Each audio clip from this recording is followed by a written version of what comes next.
मी पूजा. आज होता क्लासमध्ये हँड डेमो. तर सगळ्यात आधी मी आपल्या स्टुडंटला बेसिक हँडवर पार्टिशन कसं घ्यायचं हे आधी त्यांना क्लिअर केलं. आणि मेहंदीमध्ये प्रपोर्शन कसं घ्यायचं हे खूप इम्पॉर्टंट असते, कारण प्रत्येक क्लायंट हा आपल्याला सेम हँड्सचाच मिळेल असं नसते. सो स्टुडंटला प्रॉपर गाईड करणं हे खूप महत्त्वाचं असते. आणि मी आपल्या बेसिक टू ब्रायडल कोर्समध्ये पूर्ण नॉलेज आपल्या स्टुडंटला देते. काहीकांना असं वाटते की मेहंदीच तर आहे, बट तसं नसते. मेहंदीमध्ये सुद्धा फिनिशिंग येण्यासाठी प्रॉपर ट्रेनिंग अँड प्रॉपर प्रॅक्टिसची गरज असते. त्याशिवाय आपल्या मेहंदीमध्ये फिनिशिंग येत नाही. सो हेच सर्व नॉलेज मी आपल्या स्टुडंटला देत असते. हँड डेमो झाल्यानंतर मी त्यांना सोशल मीडिया कसं हँडल करायचं, ज्यामुळे आपले क्लायंट कसे ग्रो करता येतील हे सर्व त्यांना समजावून सांगितले.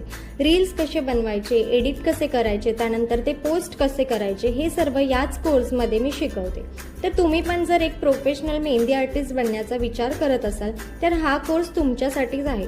सो नेक्स्ट बॅचची सीट बुक करून ॲडमिशन घ्या आणि तुम्ही सुद्धा प्रोफेशनल मेहंदी आर्टिस्ट बनू शकतात.